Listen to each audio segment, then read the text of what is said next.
NASA leader Raila Odinga silently flew into Kisumu Friday, keeping local leaders and supporters guessing as he held a series of secret meetings with his family and top aides. His surprise visit ahead of Sunday's People's Assembly meeting in Kakamega caught local MPs and supporters flat-footed. The NASA leader, whose presence in the lakeside town normally raises a political stir, landed at the Kisumu International Airport in the morning and was received by Deputy Governor Andrew Owili and his elder brother and East Africa Legislative Assembly, Eala, MP Oburu Oginga. Private meetings. He then drove to a Kisumu hotel where he stayed briefly before heading into a private meeting at his family business, Specter International, premises at Otonglo. Journalists, local leaders and youth who raced to the company premises after learning of his presence were turned away by aides who said he was in a private meeting. Jakom is in town for private meetings. We will invite you should he need you, one of Raila's aides told Saturday Standard on phone.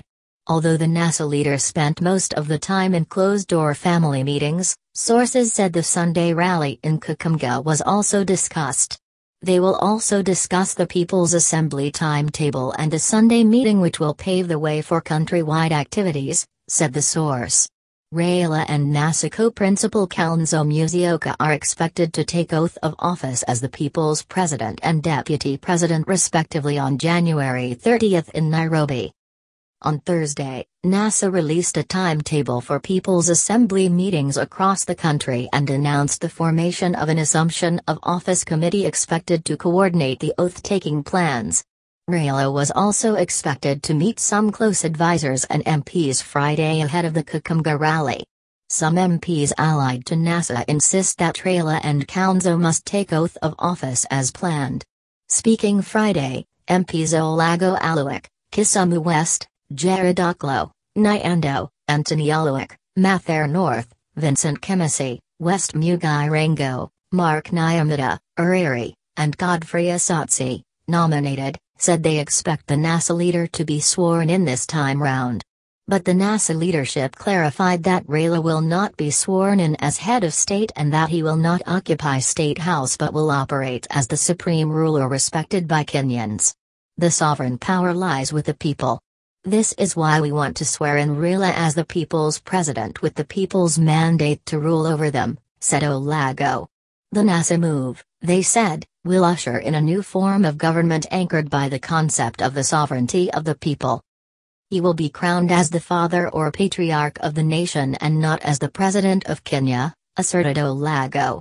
He said it is after he has taken oath that he will be better positioned to seriously embrace and dialogue with the Jubilee government on electoral reforms. AG Githum Muigai has warned against swearing in Raila and Kalonzo, saying such a move is illegal in the eyes of the law. But Otonglo said Raila's swearing in is aimed at pushing for electoral reforms. As a country, we cannot vaunt about democracy when only a few financial oligarchs manipulate the will of millions of Kenyan voters through the ballot, Otonglo said. Political scientist Herman Manyora of the University of Nairobi warned against the swearing in of Raila and Kalonzo.